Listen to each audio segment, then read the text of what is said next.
సాతాను సింహాసనము ఉన్న స్థలము.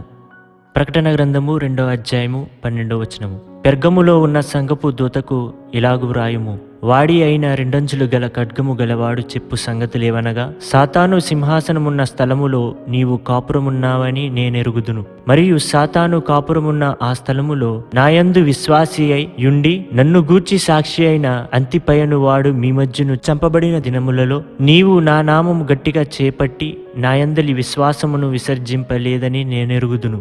బాబేలు ప్రస్తుత బబులోను యొక్క మొదటి పేరుగా ఉన్నది. బాబేలు అనగా తారుమారు అను భావము. అది మాట రూపకముగా హాము కుమారుడైన కూషు ద్వారా ప్రారంభమైనది. అయితే కూషు కుమారుడును బలమైన వేటగాడైన నిమ్రోదు ద్వారా ఒక శక్తిగల రాజ్యముగాను బలమైన చేతి ఆయుధముగాను వచ్చినది. ఆదికాండము 11వ అధ్యాయము ప్రకారము మరియు పవిత్రమైన ఆ చరిత్ర ప్రకారము నిమ్రోదు 3 కార్యములను నెరవేర్చుటకు సిద్ధపడెను. అతడు ఒక బలమైన దేశమును నిర్మించుటకు ఇష్టపడెను, దానినతడు చేశాడు. అతడు తన స్వంత మతమును ప్రచురించుటకు ఇష్టపడెను, దానినతడు చేశాడు. అతని కొరకు ఒక గొప్ప పేరును స్థాపించుటకు ఇష్టపడెను, దానిని కూడా అతడు నెరవేర్చాడు. అతని నెరవేర్పులు ఎంత చిరస్మరణీయములనగా లోకపు రాజ్యములన్నిటిలో బబులోను బంగారు శిరస్సుగా పిలువబడినది. ఆ విధముగా యెషయా గ్రంథము 14వ అధ్యాయములోను ప్రకటన గ్రంథము 17-18వ అధ్యాయములలోని లేఖనము ద్వారా సాతాను పూర్తిగా గుర్తించబడినట్లు అతని మతము పూర్తి ఆధిక్యతను పొంది నిరూపించబడినది. చరిత్ర ద్వారా అది బబులోను పూర్తి ప్రపంచమును అన్వేషించినదని మనము నిరూపించగలము. అది ప్రతి విగ్రహారాధనకును కల్పితము యొక్క మూలమునకును స్థానమైనది. ఆ దేవుళ్ళ పేర్లు అనేక భూభాగములలో ఆయా ప్రజల యొక్క భాషలననుసరించి వేరుపడినను వాటినన్నిటికీ బబులోను స్థానముగా ఉన్నది. ఆ విధముగా అతడు తన కొరకు ఒక నామమును స్థిరపరుచుకొని ఉండగా అతని అనుచరులు ఏమీ మాట్లాడక ఈనాటి వరకు అనగా యేసుక్రీస్తు తన సహోదరులకు తనను బయలుపడు ప్రస్తుత కాలము వరకు కొనసాగించిరి. అతడు నిమ్రోదు అను పేరున కాక మరొక విధముగా ఈనాటి వరకు గౌరవించబడుతూ ఆరాధించబడుతున్నాడు. ఈనాడు ఆలయములో తన పూర్వపు పూజార్హమైన స్థితి నుండి కొంచెము వేరు విధముగా ఆరాధించబడుచున్నాడు. బైబిలు తక్కిన దేశ చరిత్రలను గురించి అధికముగా సంబంధము లేనందున ఏ విధముగా బబులోను యొక్క సాతాను మతమునకు పెర్గమము స్థానమైనదని పూర్వపు అపచార రుజువులను వెతకవలసిన అవసరత ఏర్పడినది. ఆ సమాచారముల యొక్క ప్రధాన ఆధారములు ఈజిప్టు దస్తావేజులలోను గ్రీకేయుల నాగరికత యందును ఉన్నవి. దానికి కారణమేమనగా ఈజిప్టు దేశము తన విజ్ఞాన శాస్త్రమును గణితమును కల్దీయుల యొద్ద నుండి పొందినది. ఆ తరువాత గ్రీకు దేశము ఈజిప్టు నుండి పొందినది. ఇప్పుడు ఆ యాజకులు ఈ విజ్ఞాన శాస్త్రమును బోధించుట ద్వారాను ఈ విజ్ఞానము మతము యొక్క ఒక భాగముగా ఉండినందునను ఏ విధముగా ఈ 2 దేశాలలో బబులోను తన ఆధిక్యతను బలమును పొందుటకు మూలముగా ఉండినదో మనము తెలుసుకొనగలము. ఒక దేశము మరొక దేశమును జయించినప్పుడు ఆ మొదటి దేశము యొక్క మతము ఓడిపోయిన దేశము మతముగా వచ్చును. అందువలన గ్రీకులు బబులోనియుల నక్షత్ర సూచనలను నేర్చియుండిరి. మరియు ఆ పురాతన ఈజిప్టు దస్తావేజులలో ఐగుప్తీయులు తమ బహుదేవతారాధన జ్ఞానమును గ్రీకులకు ఇచ్చినట్లు తెలియచున్నది. ఆ విధముగా బబులోను మర్మములు దేశము నుండి దేశమునకు ప్రాకుచు చివరకు రోమాలోను ఇండియాలోను చైనాలోను మరియు ఉత్తర దక్షిణ అమెరికాలోను వెళ్ళినందున అలాంటి ఆరాధన మూలములను మనము అక్కడ చూడగలుగుచున్నాము. పూర్వపు చరిత్రలు ఈ బబులోను మతము ఖచ్చితముగా ఈ భూమిపై నున్న పూర్వపు ప్రజల మతము కాదని బైబిలుతో అంగీకరించుచున్నవి. ఆది విశ్వాసము నుండి మొదటిగా తొలగిపోయినది, అయితే అది ఆది అందున్నది కాదు. చరిత్రకారులు వికిన్సన్ మాలెట్ మొదలగు వారు పురాతన దస్తావేజుల నుండి తెలుసుకొనినదేమనగా, ఒకప్పుడు ఈ భూమి మీద ఉన్న ప్రజలందరూ ఒక దేవుని యందు విశ్వసించి ఉండిరి. ఆయన అతి ఉన్నతుడై నిత్యుడై కనబడిని వాడుగా తన నోటి నుండి మాటను పలుకుట ద్వారా సమస్తమును ఉనికిలోనికి వచ్చినవి. ఆయన తన స్వభావమందు ప్రేమించుచు మంచిగాను నీతిగాను ఉన్నాడు. అయితే సాతాను తాను చేయగలిగినంత చెడును చేయుచు మనుషుల హృదయాలను చెడుపుట వలన వారు సత్యమును త్రోసివేయునట్లు చేసెను. వాడును దేవుని వలె ఆరాధించబడుటకు అన్ని వేళలా ప్రయత్నించెను. దేవుని సేవించు వారిని లేక దేవుని సృష్టిని దేవుని నుండి దూరపరచుచు తన వైపునకు ఆకర్షించుకొనెను. ఆ విధముగా తన్ను తాను హెచ్చించుకొనెను. అతడు ఖచ్చితముగా తన మతమును ప్రపంచమంతటను వ్యాపింపచేయు తన వాంఛను నెరవేర్చెను. ఇది రోమియులకు రాసిన పత్రికలో దేవుని చేత నిశ్చయింపబడెను. వారు దేవుని ఎరిగియు ఆయనను దేవునిగా మహిమపరచలేదు, కృతజ్ఞతాస్తుతులు చెల్లింపలేదు గాని తమ వాదముల యందు వ్యర్థులేరి. వారి అవివేక హృదయము అంధకారమయమాయెను. తాము జ్ఞానులమని చెప్పుకొనుచు బుద్ధిహీనులైరి. సృష్టికర్తకు ప్రతిగా సృష్టియును పూజించి సేవించిరి. జ్ఞాపకముంచుకొనుడి, సాతాను దేవుని సృష్టి అయి ఉన్నాడు, ఉదయ నక్షత్రము, సన్ ఆఫ్ మార్నింగ్. ఆ విధముగా ఒకప్పుడు సత్యము మానవుల మధ్య వ్యాపించి ఉండినది. అందరూ ఆ ఒక్క సత్యమును కలిగి ఉండిరి. ఆ తరువాత విస్తారమైన సమూహము దేవుని నుండి దూరపడినప్పుడు పాప భూయిష్ట ఆరాధన విధానము లోకమంతయు వ్యాపించినది. చరిత్రయందు షేము సంతానము మారని సత్యము తట్టు నిలుచుట ద్వారా సాతాను యొక్క అబద్ధమునకు సత్యమును విడిచి తిరిగిపోయిన హాము సంతానమును పూర్తిగా ఎదిరించినది. దీనిని వివరించుటకు మనకు సమయం లేదు. ఇది కేవలము ఈ రెండు మతములను మీరు చూడగలుగునట్లు వ్రాయబడినది. ఆ దుష్టత్వము ప్రపంచమంతయు వ్యాపించినది.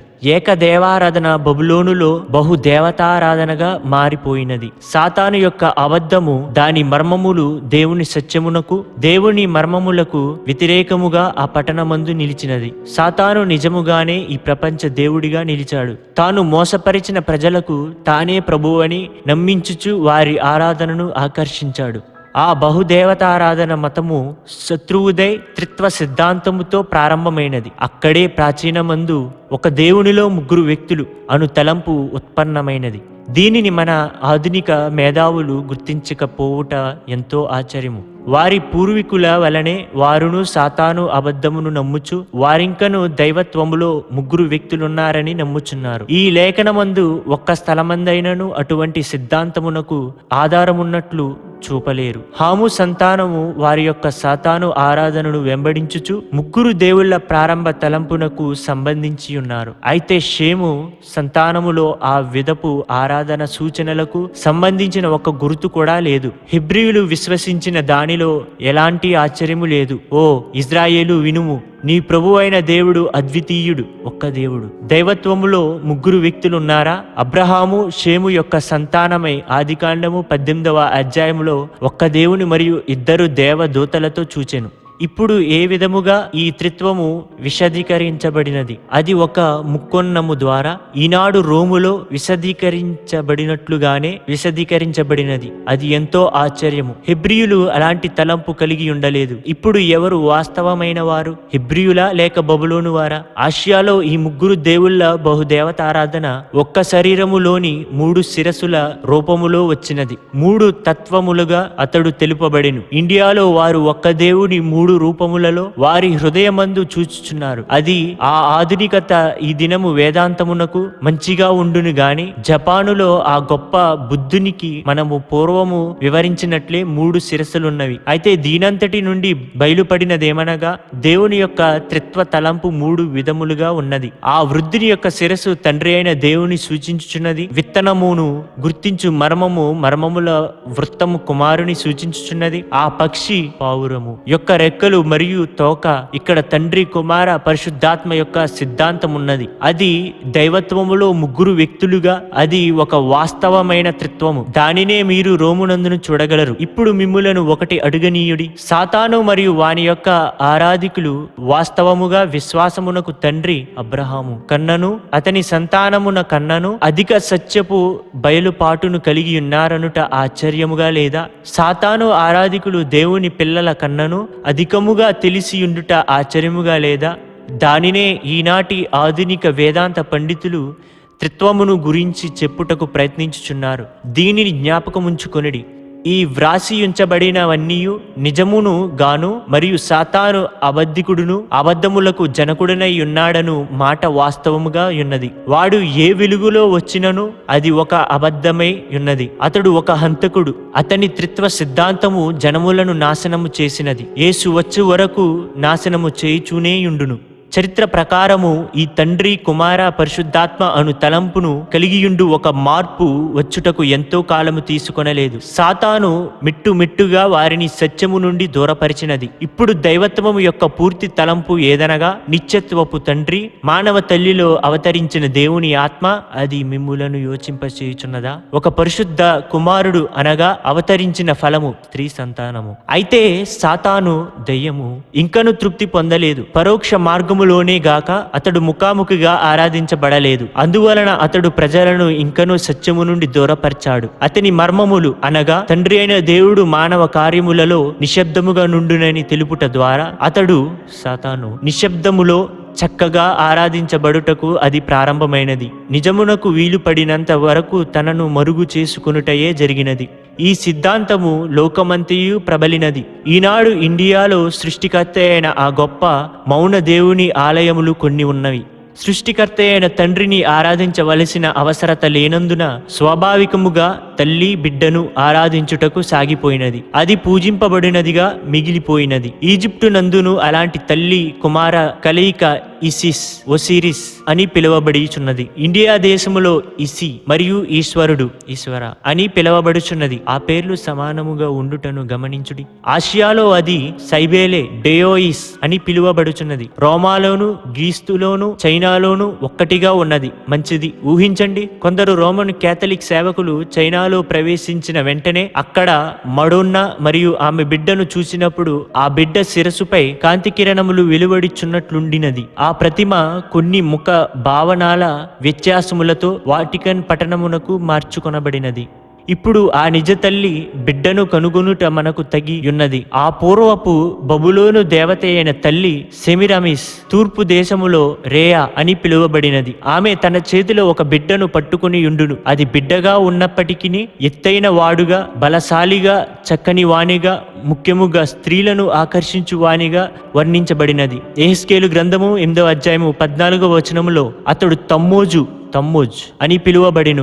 సంప్రదాయ రచయితలలో అనేకులు అతనిని బక్కున్ అని పిలిచారు. బబులోనీయులు అతనిని నైనస్ అని పిలిచేవారు. అయితే చేతిలో ఉన్న బిడ్డగా గుర్తించుటకు కారణమేమి? అయినను అతడొక గొప్ప శక్తిగల మనిషిగా ఉండి భర్త మరియు కుమారునిగా హస్బెండ్ సన్ తెలుపబడిను. అతని బిరుదులలో ఒకటి తల్లి యొక్క భర్త, హస్బెండ్ ఆఫ్ మదర్. ఇండియా దేశములో ఈశ్వరుడుగా ఆ ఇద్దరు తెలుపబడి ఉన్నారు. అతడు ఆ భర్త తన సొంత భార్య ఎదను ఆనుకొని ఉన్న బిడ్డగా గుర్తింపబడెను. ఆ విధముగా ఆ నైనస్ చరిత్రను సరిపోల్చినప్పుడు బైబిలులోని నిమ్రోద్ ఆది కాండములో లెక్కించబడెను. పోంపియస్ ఇలా చెప్పాడు: అసీరియా యొక్క రాజైన నైనస్ తన ఆక్రమించు వాంఛతో పురాతన ఆధునిక మార్గములను మార్చెను. తన పొరుగు వారిపై దండెత్తిన వారిలో అతడే మొదటివాడు. అతడు అసీరియా నుండి లిబియా వరకు దండెత్తి ఆ దేశములను జయించాడు. ఎందుకనగా వారికి యుద్ధ ప్రావీణ్యత లేదు. డియోడరన్ అనునతడు ఇలా చెప్పాడు: చరిత్రలో ఉదాహరించబడిన పురాతన రాజులలో నైనస్ మొదటివాడు. యుద్ధ వాంఛ కలిగి ఉన్నందున అనేక యవ్వనులను యుద్ధ కళలో ప్రావీణులనుగా చేశాడు. బబులోను పట్టణము లేక ముందే బబులోను దేశమును తన స్వాధీనమునకు తెచ్చుకున్నాడు. ఆ విధముగా ఈ నైనస్ అనువాడు బబులోనులో గొప్పవాడుగా ప్రారంభించి బాబేలును కట్టించి అసీరియాపై దండెత్తి దాని రాజాయెను. అక్కడ నుండి అనేకములైన ప్రాంతములకు వెళ్ళెను. అక్కడ వారు యుద్ధముల నెరుగరు. అందువలన సాధారణముగా జీవించు వారుగా ఉండిరని పొంపియస్ అను రచయిత చెప్పుచున్నాడు. ఇప్పుడు ఆదికాండము 10వ అధ్యాయము 10వ వచనములో నిమ్రోదు రాజ్యమును గురించి మాట్లాడుచు ఇలా చెప్పుచున్నది: షినారు దేశములోని బాబేలు, ఎరెకు, అక్కదు, కల్కే అను పట్టణములు అతని రాజ్యమునకు మొదలు. ఆ దేశములో నుండి అష్షూరుకు బయలుదేరి వెళ్లి నినివేకును, రహోబోతీరును, కాలాహును కట్టించెను. అయితే ఇక్కడ తర్జుమా చేయువారు అష్షూరు అను పదమును క్రియావచనముగా వ్రాసి పొరపాటు చేశారు. కానీ అది నామవాచకము. కల్దీ భాషలో అష్షూరు అనగా బలపరచుటకు అనుభావము. ఆ విధముగా అది నిమ్రోదును సూచించుచున్నది. ఎందుకనగా అతడు అనేక రాజ్యములను కట్టించుట ద్వారా స్థిరపడి ప్రపంచములో మొదటి సైనిక దళమును తర్ఫీదు చేసి గొప్ప వేటగాడుగా తయారు చేయట ద్వారా బలవంతుడాయను. షినారుకు ఆవలి వైపునకు తన గొప్ప బలమైన సైన్యముతో వెళ్లి దేశములను జయించి నినివేను తక్కిన పట్టణములను కట్టించెను. నినివే అని తన పేరును బట్టి ఆ పట్టణమునకు పేరు పెట్టెను. ఈనాటికి ఆ పట్టణపు శిథిలాలలో అనేక భాగములు నిమ్రోదు అని పిలవబడుచున్నవి. నైనస్ ఎవరిని మనము కనుగొనినందున అతని తండ్రి ఎవరిని కనుగోవలసి ఉన్నది. చరిత్ర ప్రకారము బబులోను స్థాపకుడు బెల్. ఇక్కడ మనము గుర్తించవలసినదేమనగా, బేలు ఆ ఉద్యమమును ప్రారంభించినను అతని కుమారుడైన నైనస్ దానిని స్థాపించి మొదటి రాజాయను. కాని లేఖనము ప్రకారము నిమ్రోదు తండ్రి కూషు నిమ్రోదును కనెను. ఆదికాండము 10:8. ఇంత మాత్రమే కాదు గాని హాము కూషును కనెనని చూచుచున్నాము. ఈజిప్టు నాగరికతలో బేలు హెర్మేస్ అని పిలువబడుచున్నాడు. హెర్మేస్ అనగా హాము కుమారుడు. చరిత్ర ప్రకారము హెర్మేస్ అనువాడు గొప్ప విగ్రహారాధన ప్రవక్త, దేవతల భాషలకు తర్జుమాదారుడు. అతను పిలువబడు మరొక పేరేదనగా మెర్క్యూరీ. అపోస్తల కార్యములు 14:11-12 చదువుడి. మిదుడు లేక సారథుడు. హైజీనస్ అను రచయిత చెప్పునదేమనగా, బేలు హెర్మేస్ మెర్క్యూరీ అని పిలువబడుచు ప్రఖ్యాతిగా తెలియబడిన దేవుడు అనేక కాలములలో ప్రజలు జోవ్ యొక్క ప్రభుత్వము క్రిందయుండిరి. రోమను జోవ్ కాదు గాని రోమను చరిత్రకు ముందున్న హెబ్రీల యెహోవా. పట్టణములు చట్టములు ఏవియు లేక అందరూ ఒక్క భాషను మాట్లాడుచుండిరి. అయితే ఈ బుధుని మెర్క్యూరీ తరువాత అనగా బేలు లేక కూషు మనుషుల భాషలకు భావములను చెప్పుటకు ప్రారంభించాడు. భావములను చెప్పు వారికి హెర్మేటేటస్ అని పిలిచేవారు. అతడు దేశములను భాగించాడు. అప్పుడు సంబంధము తెగిపోయినది అని చెప్పుచున్నాడు. దీని నుండి చూడగలిగినదేమనగా, ఆ బేలు లేక కూషు నిమ్రోదు తండ్రి నిజ దేవుని నుండి ప్రజలను ఉత్సాహపరిచి దేవతలను అనువదించుటలో మరొక మతమునకు ప్రజలను కొనిపోయాడు. తన కుమారుడు నిర్మించిన గోపురపు వైపుకు వెళ్ళునట్లు ఉత్సాహపరిచాడు. ఈ ఉత్సాహమే వారిలో తారుమారును తెచ్చి మనుషులలో విభాగము లేర్పడినవి. అందువలన అతడు భావములు చెప్పువానిగాను తారుమారు చేయువానిగాను ఉండెను. అప్పుడు కూషు బహుదేవతారాధన విధానమునకు తండ్రిగా ఉండెను. మనుషుని దేవునిగా పూజించినప్పుడు అతడు దేవుళ్ళ తండ్రి అయ్యాడు. ఇప్పుడు కూషు బేలుగా పిలుచబడెను. రోమను పురాణములో అనగా కల్పిత కథలలో బేలు జేనస్ గా పిలువబడెను. అక్కడ అతని ముఖము 2 ముఖములతోనూ తన చేతిలో దండముతోనూ ఉండును. ఆ దండముతో ప్రజలను మిశ్రితము చేసి చెదరిపోవునట్లు చేసెను. ఓవిడ్ అను రచయిత వ్రాస్తూ జేనస్ తనను గురించి చెప్పినదేమనగా, పూర్వీకులు నన్ను చావోస్ అని పిలిచారు. చావోస్ అనగా సృష్టికి ముందున్నది. ఆ విధముగా బైబిలులోని కూషు ఆదిలో ఉండిన ఏక దైవారాధనకు వ్యతిరేకముగా పోరాడి బేలు, బేలస్, హెర్మేస్, జేనస్ మొదలగు పేర్లతో పూర్వీకులలో పిలువబడిను. అతడు దేవతల నుండి ప్రజలకు ప్రత్యక్షతలను భావములను తెచ్చు అభిప్రాయము కలిగియుండెను. ఆ విధముగా చేయుట ద్వారా దేవుని ఉగ్రత ప్రజలపై వచ్చి వారిని చెదిరిపోవునట్లు చేసినది. ఆ విధముగా వేరుబాట్లు తారుమారులు వచ్చినవి. ఇంతవరకు బహు దేవతారాధన లేక అనేక దేవుళ్లను ఆరాధించు విధానం ఎలా వచ్చినదో చూచాము. అయితే కూషు దేవుళ్ళ తండ్రి అని పిలువబడేనని మనము ఉదాహరించిన దానిని మీరు గమనించారా? పురాణములలో దేవుళ్ళు మానవులతో గుర్తింపబడుటను గమనించారా? అక్కడ నుండియే చనిపోయిన వారిని ఆరాధించు ఆరాధన వచ్చినది. కావున ఈ మరణించిన వారిని ఆరాధించు ఆరాధన కొంత చరిత్రలో పరిశీలించాము. మంచిది. కూషు 3 దేవుళ్ళ ఆరాధనను అనగా తండ్రి, కుమార, ఆత్మ అను వాటిని తెచ్చి పరిచయము చేసెను. ఈ 3 దేవుళ్ళు సమానులే. అయితే స్త్రీ సంతానము వచ్చుట అతడెరిగి ఉండెను.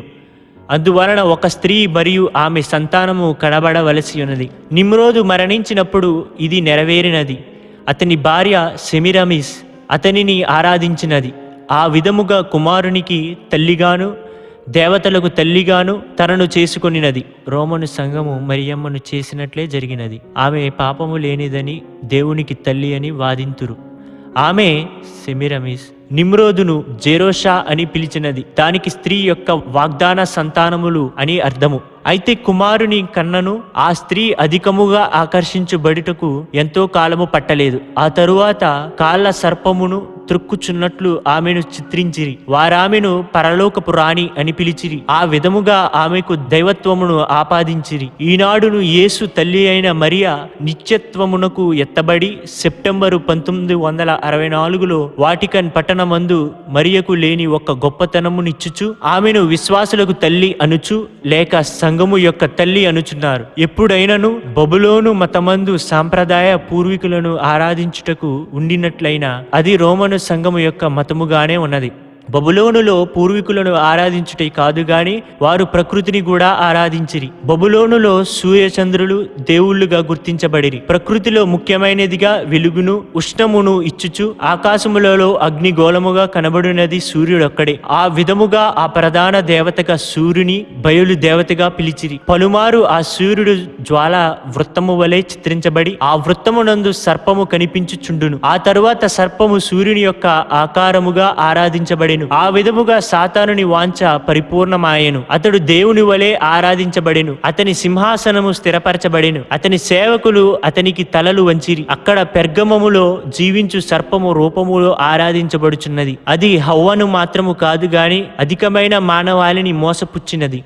అయితే బబులోను సాతాను సింహాసనమైన ఎడల పెర్గమము ఏ విధముగా సాతాను సింహాసనమైనది? దానికి జవాబు మరలా చరిత్రలో ఉన్నది. బబులోను మాదీయులు పారాసికులకు లోబడినప్పుడు ఆ రాజు యాజకునిగాను ఉండెను. అట్టాస్ అనువాడు పట్టణమును విడిచి పెర్గమమునకు తన యాజకులతో తన పవిత్ర మర్మములతో వెళ్ళెను. అక్కడ తన రాజ్యమును రోమను సామ్రాజ్యమునకు వెలుపల స్థాపించి సాతాను పరామర్శలో అభివృద్ధి చెందెను. ఇది బబులోను మతపు చరిత్ర యొక్క కొద్ది సంగ్రహముగా అది ఏ విధముగా పెర్గమునకు వెళ్ళినదో వివరించబడినది. అనేక ప్రశ్నలు జవాబు లేకయే విడువబడినవి. అయితే మనకు కొంత వెలుగు కలుగునట్లు ఇవి చెప్పబడినవి. అయితే చరిత్ర గురించి తెలుసుకొనుట దీని ఉద్దేశము కాదు గాని వాక్యమును గ్రహించుటకు ఇది సహాయపడునను ఉద్దేశము కలిగి ఉన్నది.